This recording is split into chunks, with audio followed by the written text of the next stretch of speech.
It is 8:30. Call the meeting of the Mitchell County Board of Supervisors to order. We have an agenda in front of us. I'll ask if there's any additions, corrections, changes, deletions. I don't have any. I'll make a motion to approve as presented. Second. We have a motion and a second to approve the agenda. All in favor, signify by saying aye. Aye. Aye. Motion carried. Item 2, County Attorney, general discussion. The first one is this tax certificate issue. And we discussed this a long time ago. I thought it was taken care of, but it's back again. The situation is Iowa had a code section that said if a city comes in and files a nuisance action against a piece of property, that the city gets title to that property completely clear of everything. And that code section was on the books for a while, and I think after it was enacted, all of a sudden they started figuring out, well, wait a minute, there's these people who have tax certificates and these people who have judgments and stuff who aren't getting paid. So they went back in and they changed the law and said, oh, if someone has a tax certificate, you have to pay that person back. You just don't get the property free and clear. But there was, for a while, the code said they just get the property and they don't have to pay the taxes. Well, we had discussed this about, I don't know, 6 months or a year ago, and I thought that the county had decided that they were gonna refund the money because it was just had to do with one person, whose name was Sean Ruchel. Well, Sean came in to see me the other day as a private attorney, and he said, I haven't been paid my money back on this, I wanna bring an action to get my money back. And I said, well, you haven't been paid on that? I thought we decided that you were gonna get paid your money back.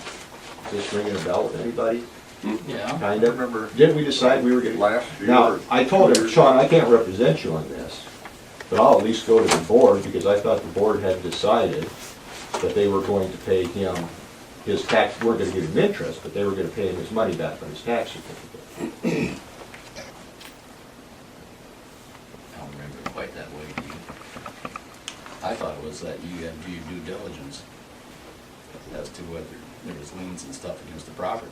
Well, Or a what- tax certificate yeah, sold on it. but here's the thing. If, and like I said, I can't represent it, let's just say he brought an action against the county. My advice for you would be, pay him. You cannot take, that code section when it was in force was unconstitutional. You can't take people's property away without due process. And they didn't even have to serve him with notice.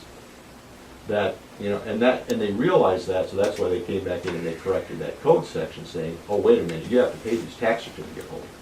Now, this gentleman evidently bought a tax certificate, what you're saying?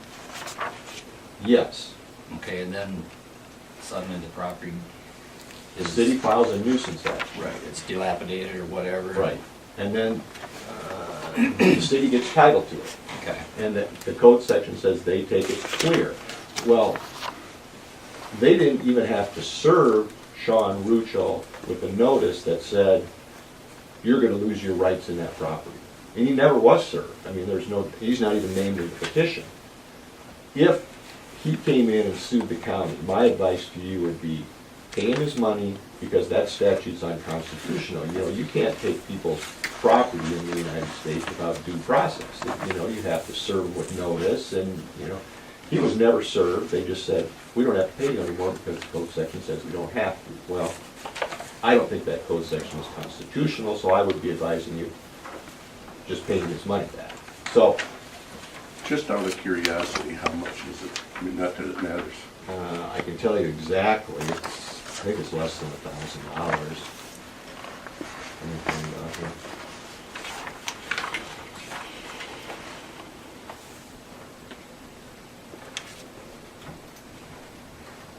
But I agree with you, right is right, because all of a sudden, if we don't do something like that, I mean, then tax certificates, it's gonna be hard. Well, they've changed the law now.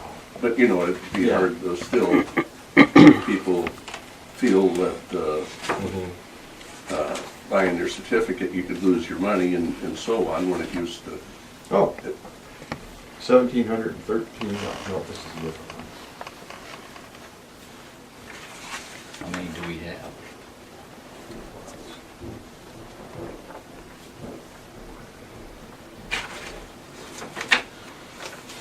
I'm There not can't be finding that it many right. where, I think it was less than $1,000. where they took the property. Oh, but I'll check on it, get back to what that is. But just think about it for next week. I'm not here as his attorney, I'm here as just the county attorney. Told him I would at least ask you guys. So, you can think about it, I'll check on it, and I'll get you the dollar amount for next week. Okay? Upper Cedar Watershed Management Improvement Authority Agreement. Do you want to ask me questions on it or what? My opinion is, once you're in, you're in. And they can say it, we'll amend it all they want to, but if everybody else votes not to amend it, and you vote to amend it, it's not going to get amended. And Division 12 does not give you a clear out. I'm just telling you. You know, if you want to join it, it's up to you. But Section 12 does not give you the right to withdraw.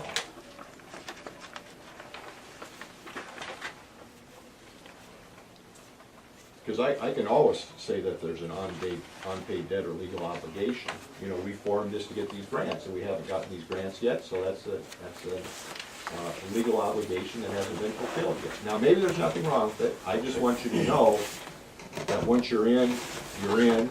Carlton sent you the letter, and you know the risks, and it's up to you guys to decide whether you want to do it. Well, my feeling is we stay out until they address these issues. I agree with that. I know that maybe it's a good idea and good theory, what they want to do, but there's too many unanswered questions. You know, you're gonna get these grants. Well, my experience with any grants is a certain amount of match that goes along with them. And then the idea of being a joint venture and not a corporation, that would surely take care of a lot of the issues. Well, not in theory, the practical application is, let's just say you guys, you're in the group and you do some project and you build some, I don't wanna say a dam or water restriction or whatever. And then you say, we're out of the group, and 5 years from now that floods and causes a bunch of damage. And then they come back and sue and say that damage was caused because that plan, you know, wasn't engineered correctly. Even though you're no longer part of the group, you're gonna be named, because you were in there when the project went into effect. So, and I know why they don't want to be a separate 28E. They don't want to have to go through an audit every year. If you're a separate 28E group, you're subject to audit. You have to have your own insurance. Now it's gonna start costing money, but it's like Carl says, who's doing the assessing? Is it gonna be the Corps of Engineers, or is it gonna be, you know? And Mitchell County doesn't have the big problem. You know, we're way upriver from most everybody else, you know, and we don't have those terrible losses, you know, in the floods. Whereas downstream, you know, they lose houses, they lose crops, they lose a lot of, you know, railroads and bridges and. Well, but the other side of the coin is, we contribute a lot of that water to it. And they're going to try to basically get a lot of controls up here to manage that water. And Hold so, it back a little bit. so, you know, to that extent, I really do wanna, I feel the county should be part of what, you know, if they're gonna try to come in here and put controls in on some of our stuff, which could be county roads and so on and so forth. I really feel that we ought to be part of it. So, I mean, I agree with you, Joel, that, you know, we don't get the result of the flooding here, but we're the cause of the flooding on some of it. And so, I mean, that's the other side of the coin, not trying to say that. Well, there's a simple solution to it. Redo the 28E. That's it. I mean, that's.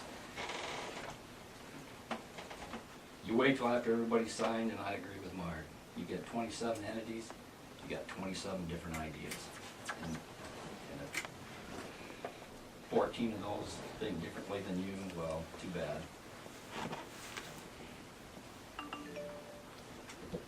I'm all for it, Stan. All they gotta do is, you know, Straighten out the paperwork. right, yeah. Not after the fact, before the fact.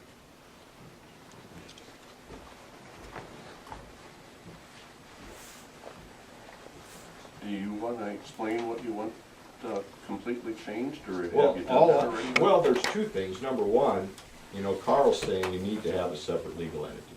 That's the first question, which would completely, everything would have to be redone. If you're saying, well, we don't need a separate legal entity, I want section 12 amended so that you can withdraw at any time, for any reason, or no reason at all. That's just it. You can withdraw. Now, the problem is that doesn't remove liability for anything that's already been done. I did send this on to the city. What's I that? sent this to the city too.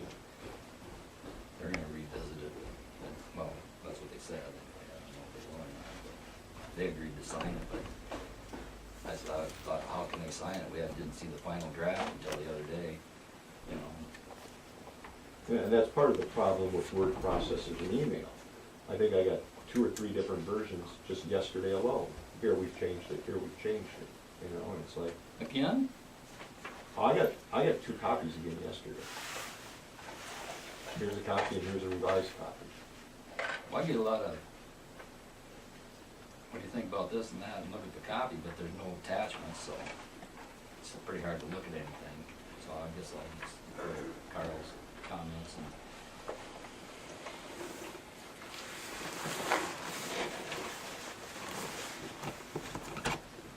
I know there's a lot of other stuff here you're gonna want to ask me questions about once we get to it, so I'll just leave that to them. In about 10 minutes, I'm gonna have to leave because I've got a 9 o'clock hearing and then I'll come back.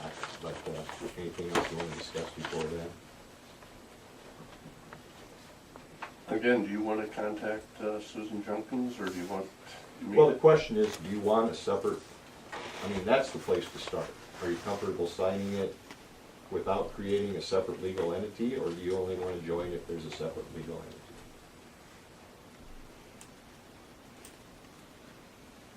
That'll be separate, so. We all join the landfill, that's a separate legal entity, you know.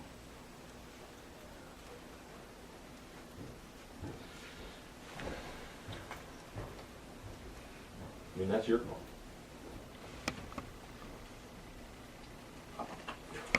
I'm just deferring to Carl's letter. I have a lot of faith in Carl. It's called risk management, and that's what we're doing, managing our risk. A lot of valid points he has.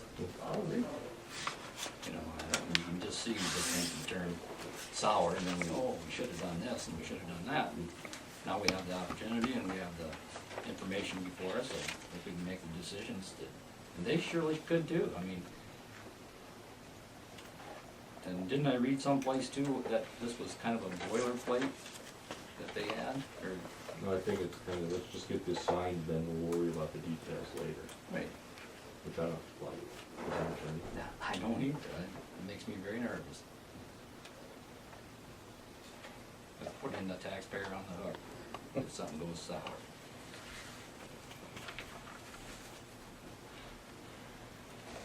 That's my feeling. Okay. Yep, I agree with that.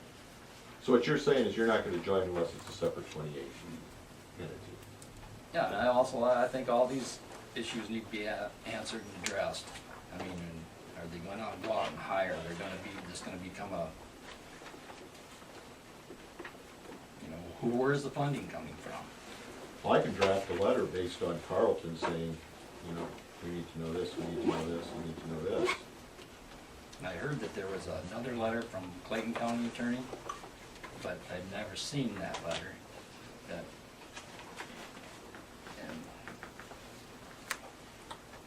But that would probably be more to the Turkey Valley. than it would have been for the seed. Yeah, I would see. I think it's a great idea to manage all the water, but we need to do it right. You can't just go willy-nilly down, way from the 2080.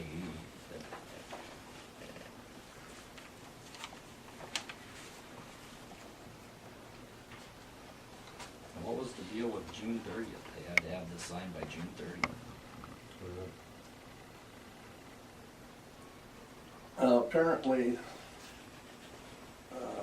whoever is doing the funding, this group has to, there's a big enough pot of money for, I believe it was 2 or 3 of these groups in the state, and but they had to be organized and agreed to by June 30th. Otherwise, that pot of money could go to somebody else.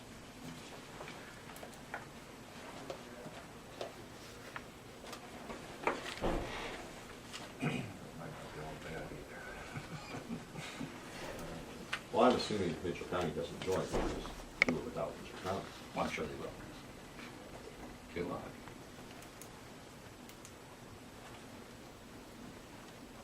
Well, I'll draft a letter to her saying that Mitchell County's not gonna join unless we just create a separate 2080 entity.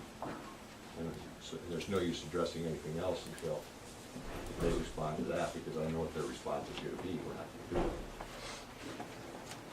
And ask them to give the reasons why we don't want to do it. Okay. That I can do.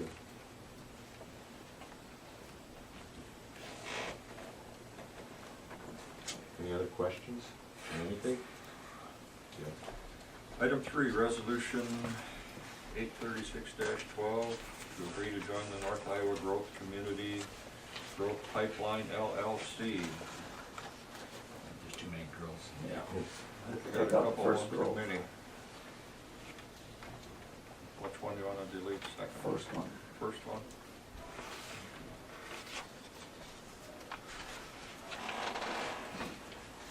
Basically, all we have, or what has been proposed right now, is a shell.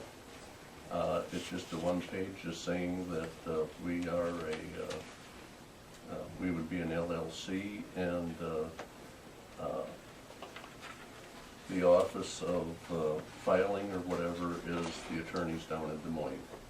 And the purpose of this is so that we can start working on doing a tariff with the Iowa Utility Board. We need to present a tariff so that we voluntarily ask the Iowa Utility Board to regulate this LLC, which would then in turn go to the Federal Energy Regulatory Commission, so that because this proposed LLC would be connecting to 2 ends of Northern Natural Gas's pipeline, which makes it a federally regulated pipeline, but because our section is all within Iowa, we want to be a intrastate, not an interstate, and so we would like to be regulated by the Iowa Utility Board, which has not as constringent rules and regulations as the Federal Energy Retirement Board. It's kind of a catch-22. You need this done in order to do that, but you can't do that before you do this. And again, it gets down to the very end. We have to find out how much it's going to cost to build this pipeline before any of us really go further. And that's really where we're coming from. And again, kind of to use County Attorney Walk's analogy, we're basically 4 local companies, or 4 local entities, OMU, Worth County, Mitchell County, and Absolute, which is local stockholders in that. And none of us are out to take advantage of anybody else. We're basically, we all gotta live together, work together in the future, and so on and so forth. And so I do trust the other three entities.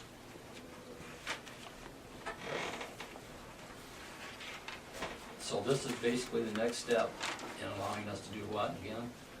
And allowing us to apply to the Iowa Utility Board for tariff rate so that we can then go to the Federal Energy Regulatory Commission and ask to be a Hinshaw line, which means state regulated, not federal regulation. And all the entities are on board, just thinking this is, they all have to pass the same resolution? I don't, right now Worth County is not on board that I know of. I think the other the other two entities are on board. Well, I know at our meeting last night, Calvin did indicate that OMU is thinking that's the direction they want to go at this time. So I guess I'd make a motion to approve that resolution.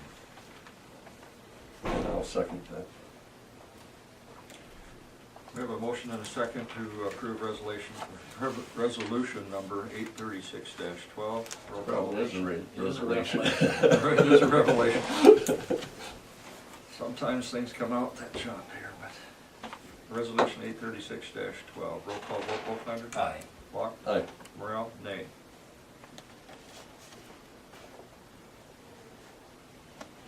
Motion carried. Item 4, discussion and possible action to commit up to $75,000 on potential gas line. Again, that goes along with item number 3. We have had a discussion with Black Hills Energy. They said it would be over $100 and some thousand in order to give a complete analysis of the total costs of putting this line up for bids. And so until we find out what the bids come in at from both a pipeline company and from Northern Natural, we cannot make a good decision on whether or not we should go ahead with this project. This has always been what it's going to boil down to is how much is this project going to cost. And Black Hills Energy, like I say, for $100 and some thousand, they'll do the surveying, the borings, all of the testing, write up all of the specs, everything that is needed for to put this out for bids. And so so far, Absolute Energy has made a commitment of $50,000, and our share of the ownership would be more than what Absolute is putting up. So in order to make sure that we cover in case it's a percentage of ownership, that's why I'm requesting that we can commit up to $75,000. As, Pardon? Out of county funds? Yes. Something that's not in any budget for anything. Does Worth County put in, or OMU? OMU couldn't act on it yet because they didn't have it on their agenda for Thursday morning. And Worth County? Worth County right now has not made a commitment.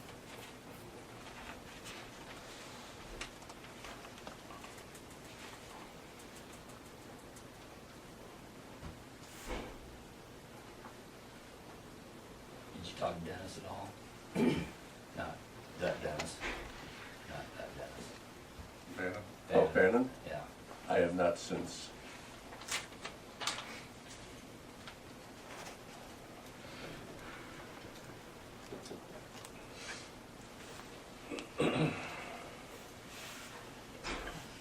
Well, could this be like Valen?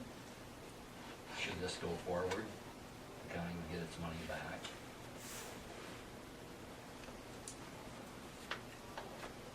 The county, I feel the county either gets its money back or they have to pro rates, I mean, so everybody's paying in accordingly.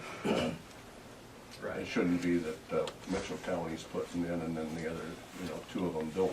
Right. So you're saying approve it pending OMU and Worth County putting in? I would think. I mean, their part, if this whole thing's gonna go forward and we're all partners, granted, we all have different amounts of ownership. I think with that ownership goes along the responsibility to, step up to the plate on situations like this. I mean, you've got to commit up to $75,000. Where's the money coming from?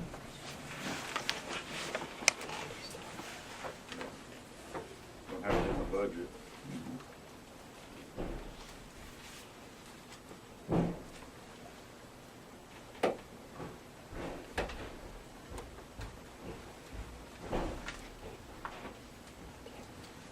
We didn't have the money in the budget for Valley either. Well, we borrowed $1.5 million last week. Got any extra? No. Matter of fact, we're gonna. No, need no, some I'm more for saying them, it, but- we've been working on the Down project, we're going on 2 years, 3 years now, and we've been spending money right along, it was never in the budget, so there is dollars there that we could probably tap. But I guess I'd like to see what the other folks are gonna do, I mean, that, they should really be part of it, if that's, Are they gonna put it on their agenda for when's their next meeting? I don't know. I don't know. But we can do a subject to.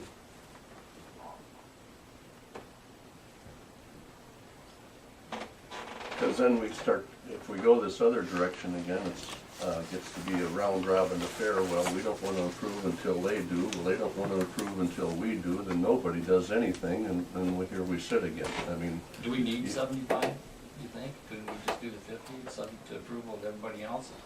It's only $100,000, they're estimating that this. it was over 100,000. I don't know how much they were Oh, estimating. Over I thought it 100,000. was up to 100,000. No, it was over 100,000. But,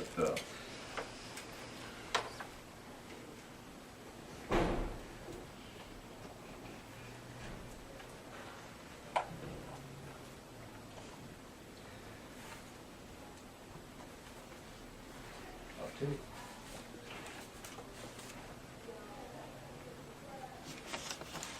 Your turn.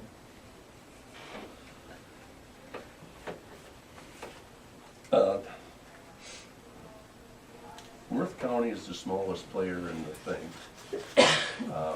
Basically, do we need, if OMU is willing to commit, do we really need to have Worth County? I mean, if we have the three. Well, why aren't they an equal player in this? Yeah. They're a big county too. Basically, to begin with, none of the gas would even be going into Worth County. I mean, We're we're just- traveling through it. Just but, coming through, huh? Just traveling through, They're having the ability to tap that line Right. at some point in time. The They're casino, being, huh? is the casino gonna hook on, or? well, again, right now, we don't know. Basically, it's just asking them, like Joel said, if we got the ability to allow them to tap on. And they are allowing us to use their right of way to bring it to Mitchell County. So that's worth something in my book, whether or not they are using the gas. Yeah, I mean, they control it right away. Right. So that's, they do have some skin in the game on that, and they are. But I know OMU is looking that direction, is what the indication was last night, and that board is feeling that's the way to go. It does answer a lot of, Percentage-wise, Worth County is about 10% of the project. The lion's share is the rest of us, so if you'd feel comfortable with OMU, I would. subject to OMU, then making a commitment, why? right, Okay, I would move that Mitchell County could commit upwards of $75,000 to this project, subject to OMU also making a commitment to do their proportionate funding of the study. Second that. Okay, we have a motion and a second to approve committing up to $75,000 from Mitchell County to the potential gas line study. Roll call vote, Walk. Aye. Wolflander. Aye. Morale. Nay. Motion carried. It is 9 o'clock. We have the county engineer here. Morning. Morning, Rich. Morning, County Engineer Brown. Here's some information.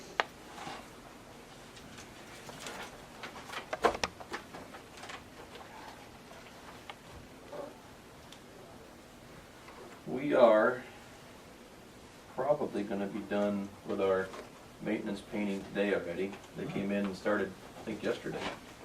So they're flying on the 54 miles. We did a lot up by St. Ansgar yesterday with white lines and stuff, so we'll keep an eye on that.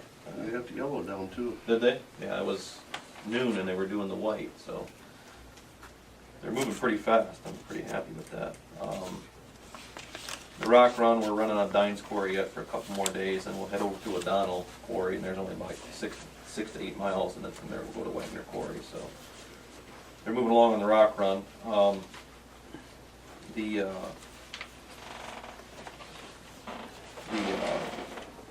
ditch shaping, cleaning over by the McIntyre area will probably be, we're probably about 75% done with, from those curves to McIntyre.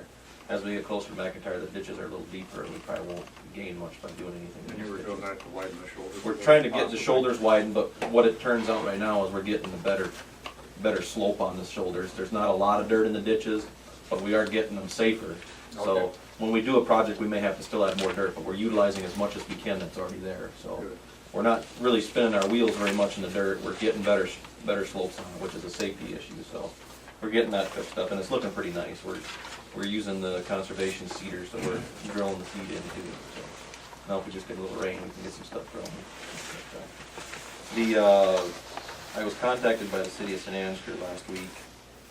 They wanted to put some guardrail up at the curve there where you take from T38, is it T38? When you go toward the high school. T26. T26.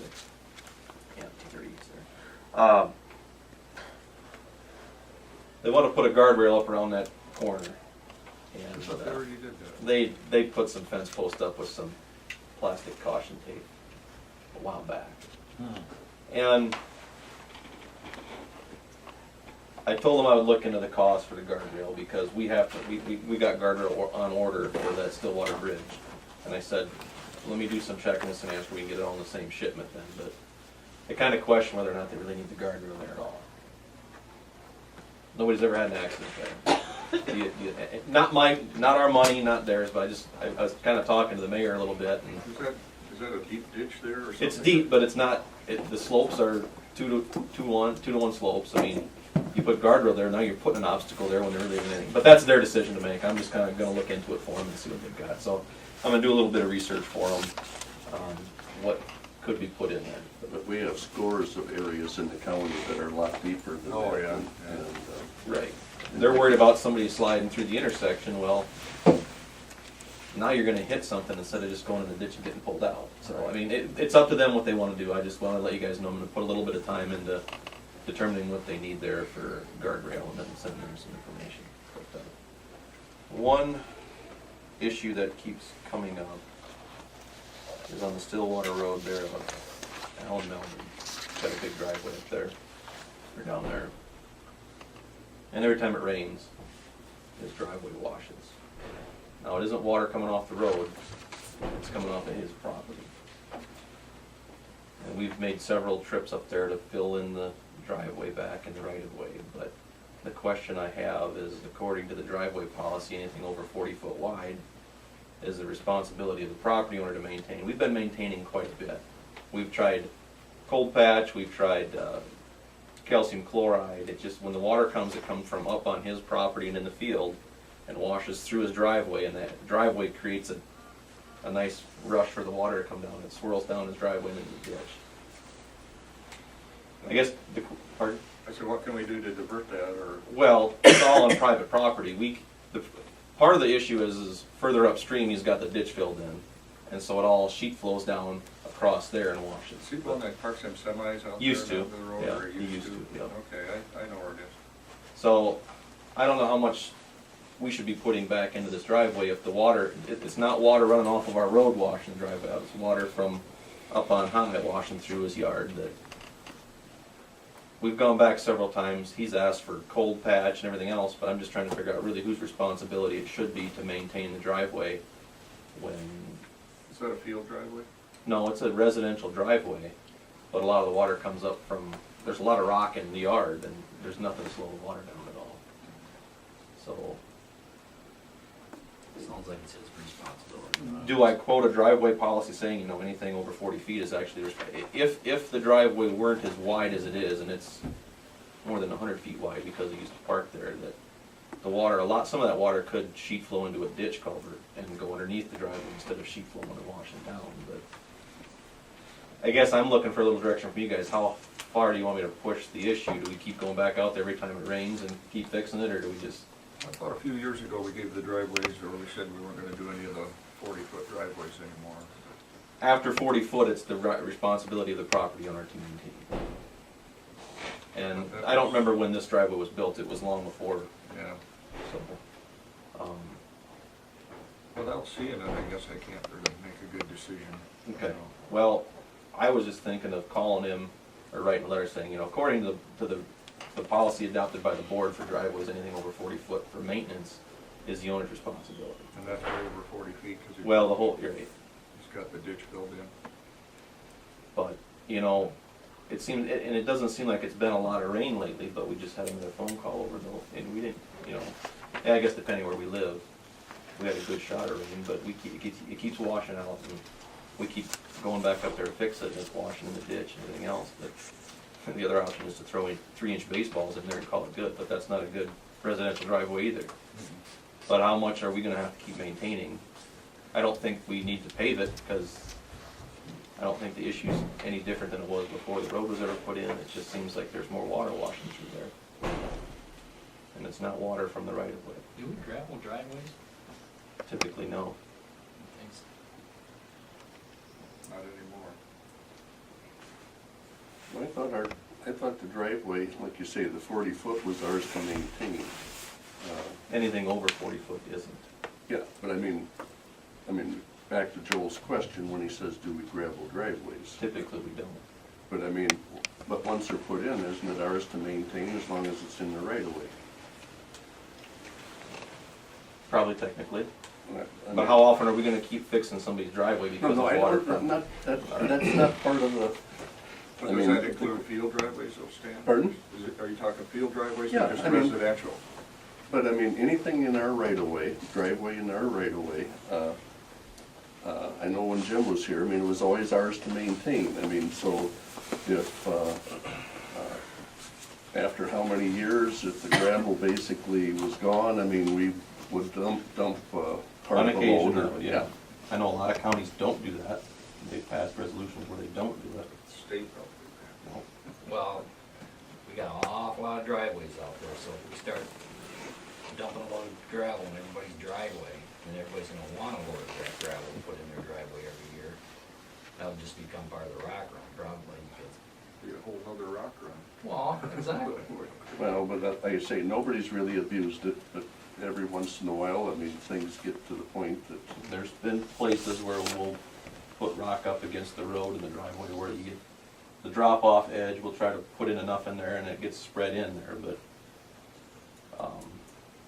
you know, how often do you maintain a driveway when it gets used a few times a year and the grass starts growing through it and all they wanna look at is rock instead of, you know, it's still structurally sound. But anyway, I the mean, question we've had is very- how, we've had very little issues with anybody ever abusing, I mean, Is there any way we can divert that water somehow on his property? I don't think so. I don't think it all sheet flows that way, it's just that it washes. Can you make a little gutter off to the side or something? You can see even further up in the driveway where he's got a gully wash in his own driveway where it washes. It's just the natural flow of the water. but Sure, yeah, downhill. I could see if the issue was, it was washing down from the road and the shoulder and washes dry every time, but it's further up on private property that washes, so. Yeah, maybe I should take a look at that. You know, But I don't disagree, if it's over 40 feet wide, it's really his after that to, It's not our responsibility. no. Well, we'll let it sit here for now and we'll look at it. Yeah. Yeah, I'll take a look at it. But we just, it seems like every time it rains that we're out there fixing it again. It says.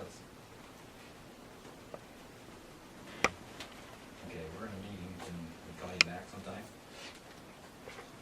Got enough? Yes. Okay. Okay. Okay. I'll call you back. Yep, thanks. Sorry.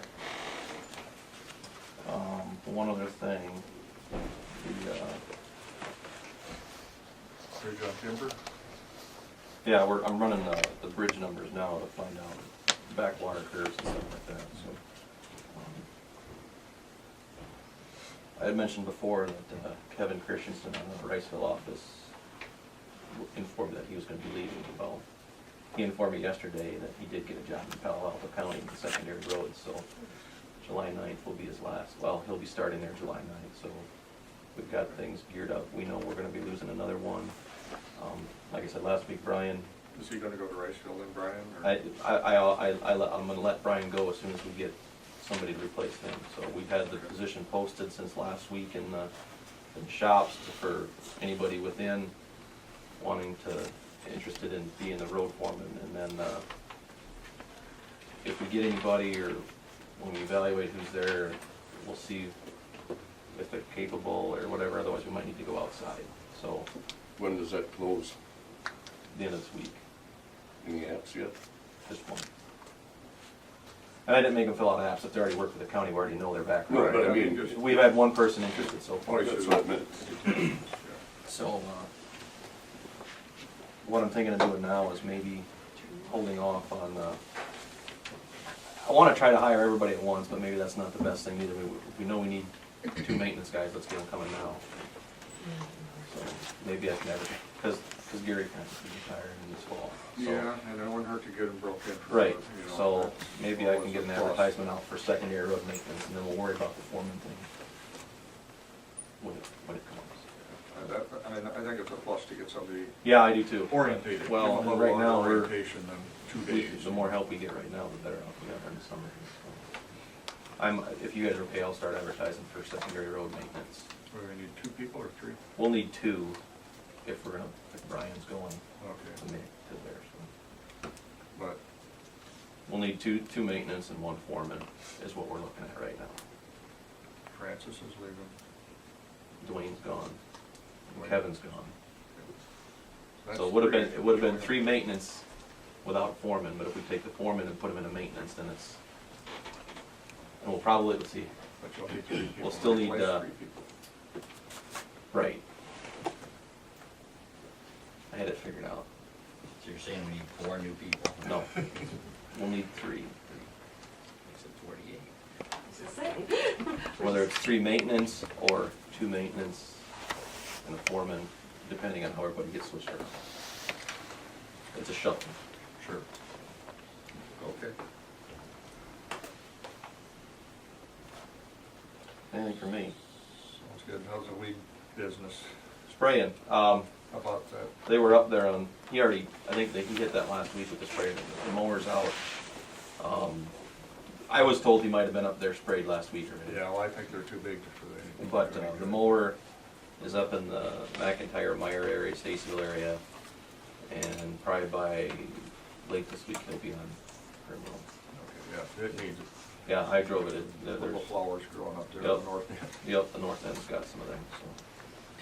And apparently from Carpenter to the cemetery on that 105, that there's a whole bunch of pistons there too, so. Okay.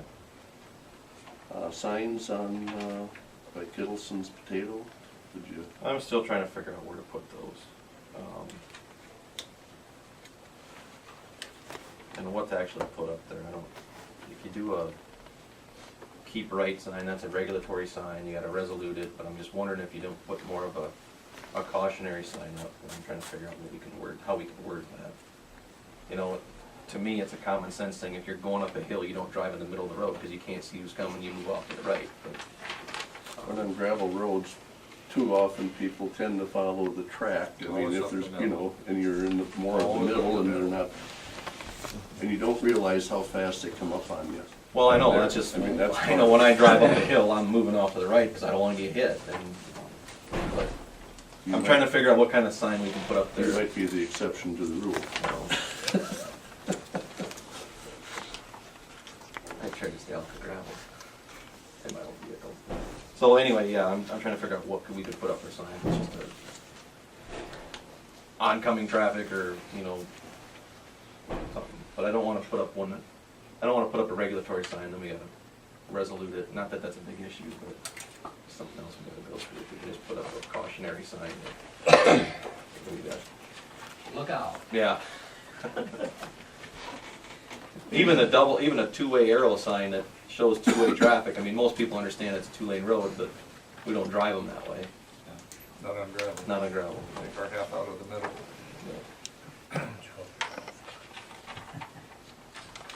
You mentioned the word primrose. Did you find out anything on that? Those sections that are popping off? No, they quit. Well, And we're trying to notice a pattern here that, rain. last year was rain in June, Yeah. this year it was rain in June. So what do we do, skip June next year? Yeah, if we could. No, I guess I'm on a wait and see to see if we keep seeing this. I mean, I grabbed the profiles from the survey and to find out exactly, the survey stationing is a little different than the highway stationing. We've got to try to correlate and lock it in, but it appears as though one of those locations is in a section where the survey indicated that it was going to be a little thin. So So then would we be able to find out where all the other. that's where I'm things trying are? to figure out right now is can we predict where the next one will be? Well, the only reason I brought it up, is somebody brought it up to me again. They wanted to know what the situation was, and how we're gonna fix them, and when we're gonna fix them. I said, well, I'm sure the engineer's working on it. I want to fix them, but I don't want to fix them now and then come back and fix more again, but maybe we should just get on fixing the few that are there.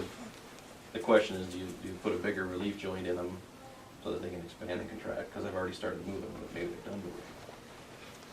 But are It's they just- gonna continue off those same sections? If those same sections are thin, how thin are they going away?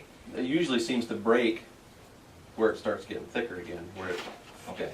the failure's in the thin section, and then after that, Right. it's a thicker section, so there's anomalies in pavement where they're thin, and that's where I kind of explained last time how everything bonds together, and we use that bond, and that relieves the stresses, and that's where it pops.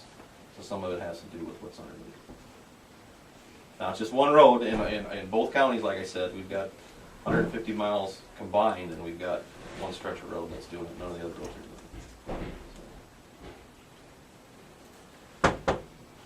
Yeah.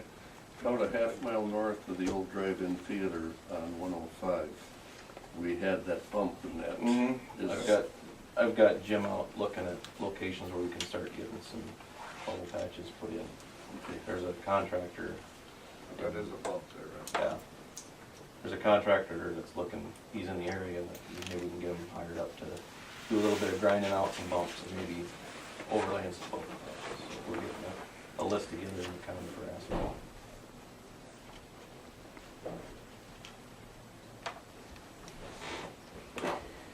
How soon do you think you'll know on that bridge on Timber? Give me a couple weeks to make sure that the flow numbers are right. and then- Okay, couple weeks yet. Yep.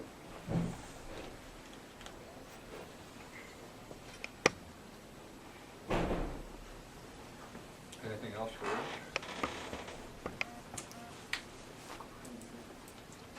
Okay, thanks a lot, Rich. Thanks. Have a good day. Back up to number 5 and approve the minutes from June 19th. I read them, I'll make a motion to approve. Second? A motion and a second to approve the minutes of June 19th, 2012.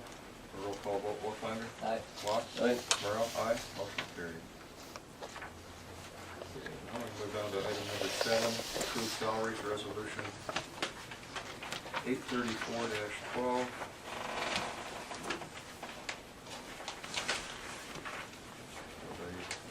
Next fiscal year here.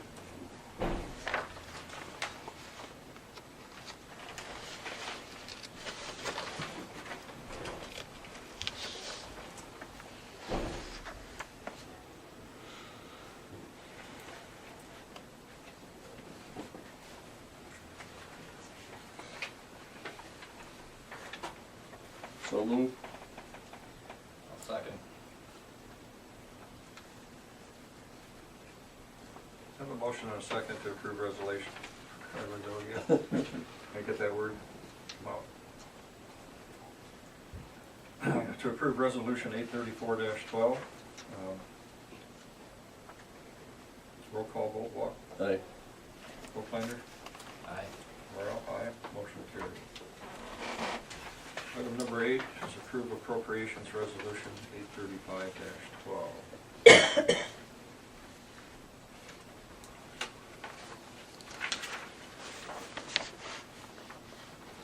I'll make a motion to approve 835-12. Second? A motion and a second to approve resolution 835-12. Roll call vote, Bookbinder. Aye. Walk. Aye. Morrell, aye.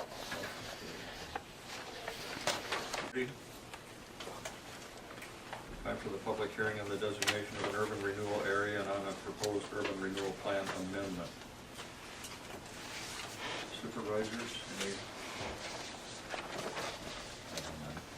I have no comments. comments, written or oral? Auditor? Nothing. This time we can open up to the public.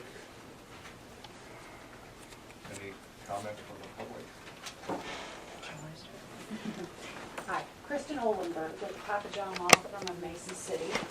I'm here on behalf of the Friends of Courthouse, and we just feel that we are rushing into something that no one is completely understanding at this point. No one knows how much it's going to cost to renovate the courthouse, remodel the courthouse, and keep this beautiful historical building in Osage versus how much it's going to cost to build a brand new building.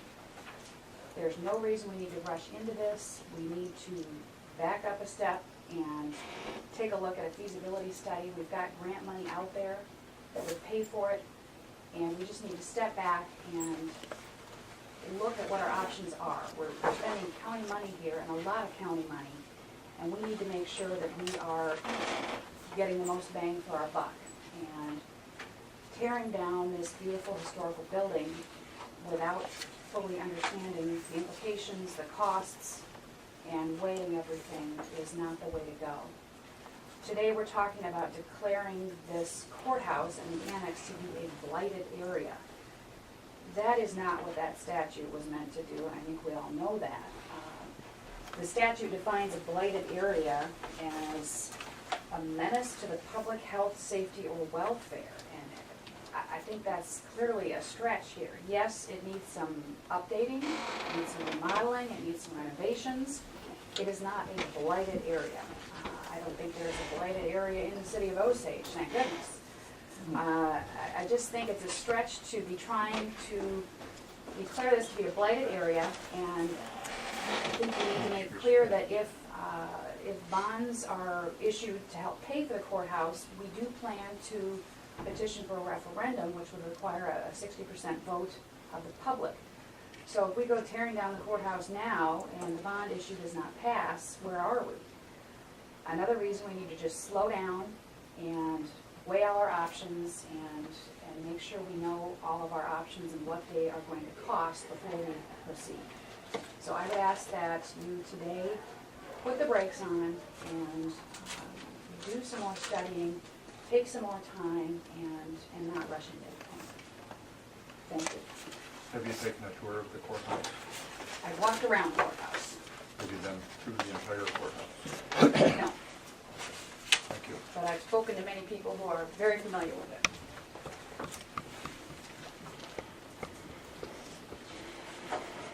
Anyone else?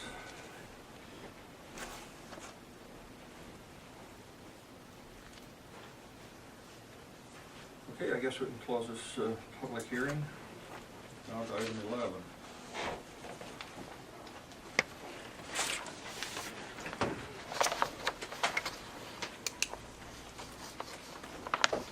Approve resolution 837-12 to declare necessity and establish an urban renewal area pursuant to section 403.4 of the Code of Iowa and approve 2012 urban renewal plan amendment of the Mitchell County urban renewal area.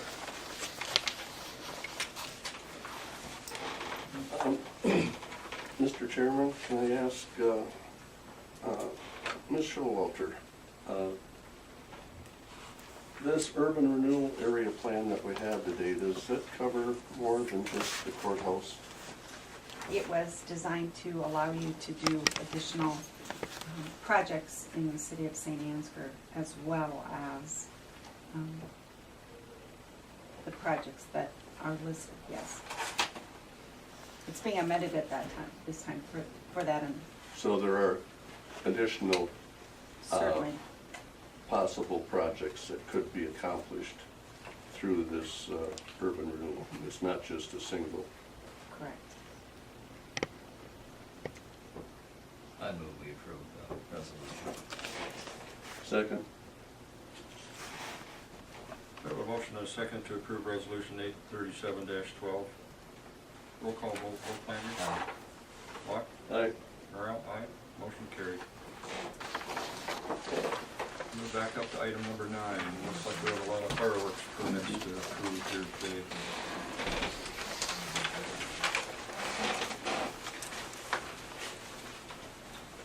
Thanks, Mark.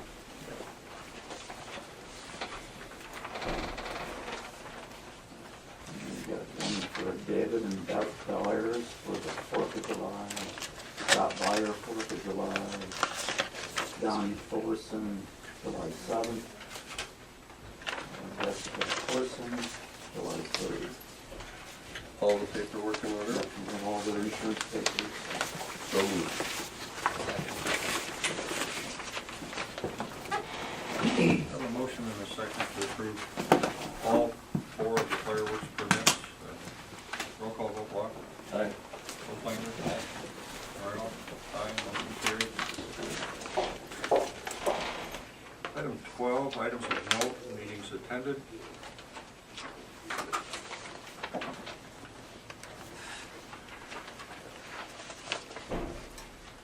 Have you done well that meeting last night? We interviewed people for Katie's job.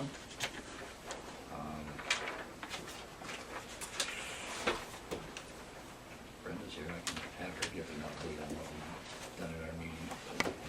I just wanted to mention too, that Katie had built a website which listed all the jobs in Mitchell County. And do you have any idea how many open positions there are in Mitchell County today? 42. More than that. Well, how many? 71. 45.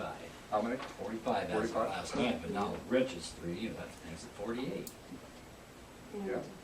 So one of the things that, you know, Katie and I have been working on is that there's a lot of different sources for you know, jobs. And so Katie, twice a week, looks at our papers and pulls all the help wanted from the paper, items from Sunday's Globe, Monster, Career Builder, and then of course the Iowa website, which is challenging at best, to try to find jobs specific to a county. And so twice a week she aggregates those. And what's interesting, in amongst the 45 positions we have right now, I'd say almost half are salaried management, professional, and technical opportunities. And so, you know, that's real exciting. I mean, quality assurance managers, human resources managers, director of quality, engineers, and we haven't seen the big abundance of openings yet at BBC, but it's with multiple manufacturers and multiple employers. And so I would bet if you looked per capita at our population against our neighbors, and certainly, you know, I keep eyes on other spots in the state, we're really blessed right now with a lot of good openings. we're doing our best to try to get the word out about those openings, and so, again, I'd ask folks to drive traffic to our website, because we are trying to aggregate all of those openings on our Mitchell County IA website, and we are pulling it from our papers, and, I mean, it is exciting, and there are good jobs available, and I think we need to assist our employers in getting the word out about that, so. I just talked to two individuals yesterday from California, formerly from Iowa. They want to move back here. They interviewed at Kraft Foods in Mason City. They turned the job down, the wages were okay, but they didn't want to work 12-hour shifts on swing shift. And that is, And that's a totally unhealthy package if there ever was one. well, and you'll see a lot of our manufacturers are doing that just because they are struggling to find people, and I haven't quite figured out how that does ultimately allow you to do less with more with less people. But I think that is one of the, I would say that our Donnelly has a couple positions open, while they work overtime, they're not on 12-hour shifts like our ethanol plant are, and the And the cereal 12 producers, yeah. And the 12-hour shift isn't all that bad. It's the fact that you rotate. Oh, it's not Work predictable For at 4 all. days, you're on days, Yeah. and then you're on second, and then you're on Nights, yeah. third, and then you're back on days. And you talk about a blue zone, you'll turn blue working that shift. I mean, that kind of job. So I It's totally encourage them unhealthy. to look at our website, Bob, because I do think we have some Okay. unique opportunities, and especially if they can live here and not drive, maybe you gotta look beyond the hourly wage a little bit in terms of savings and gas and wear and tire and time away from your family, but it is the most, Katie and I have been watching our jobs for a number of years, but this is the most we've had probably, and then really in terms of percentages of management, professional and technical, we've got some really, and these are the ones that maybe we know about because they are in one of those four spots. I think there are probably other jobs too that we don't know about. Well, they're living in California now. They'd like to move back here. So get them to our website, and it's a good spot. Even easier is if they would like us on our Mitchell County Jobs Facebook page, then they get just automatically updates to that. And most of us who have that get alerts now on our electronic phones, but they'll just go in and like Mitchell County Jobs. Katie, like I said, every Tuesday and every Thursday, updates with the newest jobs, and then of course directs them to our website. And she's doing a lot of the work for them to extract jobs that are here. We met with our regional group yesterday, and I'm trying to encourage my neighbors to do something similar. Just as we are trying to recruit people in for these opportunities, we're gonna need things for their spouses to do. So we don't need to find just one job, we gotta find in many times 2 jobs, and we might have to cross a border into another county to find that second job, so. And as soon as we have Katie's replacement in order, we'll bring that person over and introduce you That's to an them. But application. we had 16 actual very, very good applicants, and as far as Alabama, a couple from Minnesota and from Wisconsin, so. Yeah, and again, we used all of our electronic and social media. We advertised in our papers too, but word of mouth, and we're in a hurry to kind of keep the process moving. Anyway, the other meeting I had was last Wednesday night, committee, courthouse study committee, is that what they decided on for a name? I believe so. Yeah, we drew together as many people that could be here, and we discussed the RFPs, determined that we needed more RFPs because everybody wanted to have their own set, and so Lowell and I contacted all 15 of the firms, and they were more than happy to send out as many more as we wanted, so. And then this week, so we'll probably get those to everybody, and eventually, some point in time, we'll have another meeting and maybe narrow it down or go visit some of the projects that they've taken on and produce and see what's out there. That was my 2 meetings. Last Wednesday, we held the public meetings on the gas line project. We held one in the morning at Northwood, one in the afternoon in Carpenter. Basically Don, and I will never get his last name correct, but from Iowa Utilities Board went up. He conducted the meeting, went through all of the information that, to allow the public full disclosure of what possibly could happen and so on and so forth. I felt that both meetings went real well. We had a couple of landowners that had concerns, but they were willing to work with us.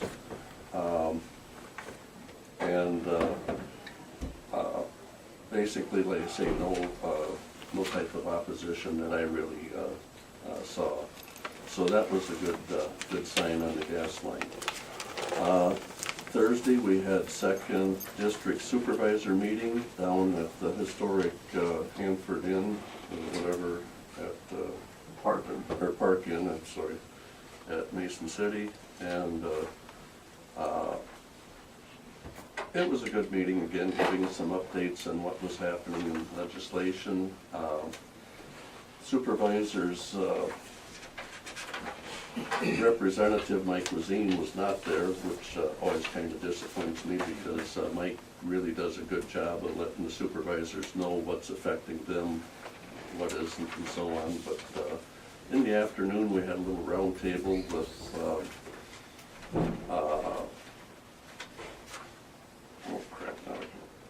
Bill Peterson, and we went through some of our concerns on what we felt issues should be here coming up for January. And I thought we had a really good round table. So that was my two meetings. And I had a Metro County Wellness Committee meeting last Tuesday afternoon. Went over the spending for this last fiscal year, fiscal 12.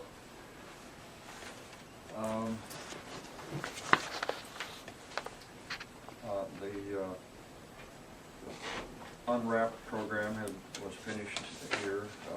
That was a 4-week program that people participated in, keeping track of the healthy things they ate for a whole month, and as part of the well-being annual assessment, which will go after you have your annual physical and do one more program, then you'll get reimbursed $25 for each program, and I believe $50 for taking the physical.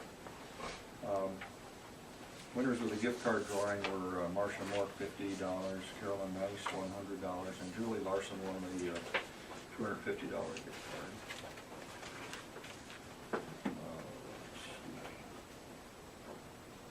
Starting the new program, the Brand New You, and that starts July 20th. For more information, you'll have to check with me later. Last night I had Raceville Community Club meeting. Went over the treasurer's report. We received 2 grants for shelter house tables, and Darlene is writing a couple more grants, one for Metro County Foundation grant, trying to get that. Went over a donation update and finalization of the Wapsie Days schedule. The Ag Day report was good. They served over 200 people and ran out of food. And, Michelle Richardson said she will no longer do the Little Miss in Riceville, so they're looking for somebody else. She said she's done it for 4 years, and her job is taking a lot of time now. And so they'll give people a little time to look for somebody new for next year. They reported on the Wapsie Bike Trail turnout. Had over 125 people attend. I believe you 2 guys were there. And those were my 2, and I also was at part of the ISAC meeting on last Wednesday. Okay. Manure management plan updates. There's 6 of them. 6 of them? Yes. Jenkins North Finisher Farm, Section 7 of Jenkins. Jenkins South, Finisher Farm, Section 7 of Jenkins. Johnson, tip 6 user unit, Section 7 of Union. Kiss, tip 13, Finisher Farm, Section 9 in Lane. Liberty East, Finisher Farm, Section 12 of Liberty. Liberty South, Section 11 of Liberty, and Liberty West in Section 11 of Liberty. Item C, salary step increases and new hire. Barb Jeffries at office staff at home health care, public health, 1706. Your new wage scale, 15-year step. Marcia Smith, home care aide, 3 at home care, public health, salary increase step 6, June 26th, 1333 per hour. And effective June 18th, Mary Jo Bergren was hired in the position of clerk, property appraiser in the assessor's office. Her starting wage is $13 an hour. Okay, thank you, Lowell. Kathy, do you have a little update you want to give? Yes, I'd just like to chat Update, with you on the Valent Development Agreement. Valent agreement, okay. We're moving toward getting it resolved, but there was an issue that I think you can all understand, but I'd like to explain it and make sure everybody's on the same page. In the development agreement, the use of tax increment and then the development assistance, the concept that we've been working on all along is, number one, that all the tax increment will be used for the project expenses, and number two, there'll be no out-of-pocket cost by the county.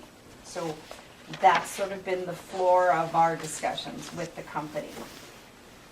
Please remember that they don't understand Iowa tax structure or how it worked. We talked about that a couple weeks ago, that they wanted assessment to take place in October and, you know, bonds to be paid off at different times.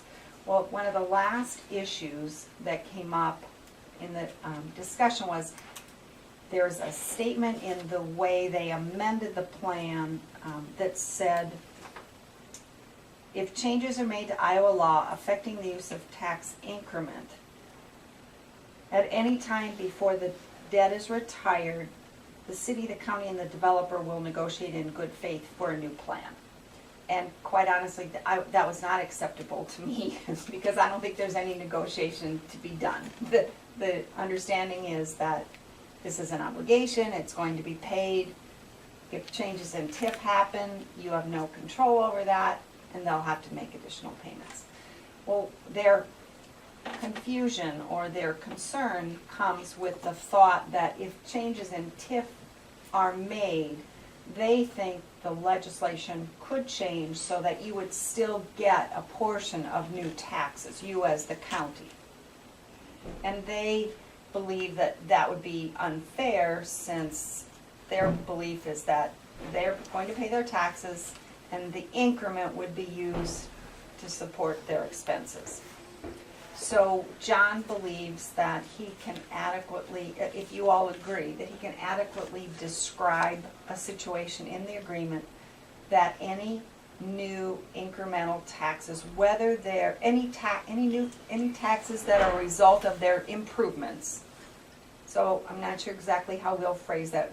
It may not be incremental or tax increment, but any taxes that come to the county as a result of Valent's improvements will be used to retire the debt. And again, so as John and I chatted back and forth, they said, well, you know, we know this year the change is that the instructional support levy is going to be removed for the TIF. So there's going to be less TIF levy than we anticipated. I don't know exactly what that number is, and So- we'll have to figure that out. So if they build something more and it gets appraised at a higher level, tax level, then Right, they would like that tax money to go into the debt service also, whether it's. well, that would increment or anyway, not. Bob, because all that land is included in the, I'm talking about a building now. right. But anything that they build on their property Is already in this? is already in the Okay. TIF district. So you don't So have, what are they well, they're thinking thinking, that would, you know, again, they don't understand Be how Iowa additional, taxes are, and we can't guarantee that the legislature is not gonna do something screwy. A rollback, for example, if the rollback would go through, that would certainly impact the level of your taxes, although we have the minimum assessment agreement in there, so to me, that protects it. But they're thinking, say there's a change in TIF law and they say 50% of the improvement will go into a TIF district and the other money will come to you. Well, they want, if that would happen, and there's, I hate to say that the legislature won't do that because who knows what will happen, but historically, I can't see that happening.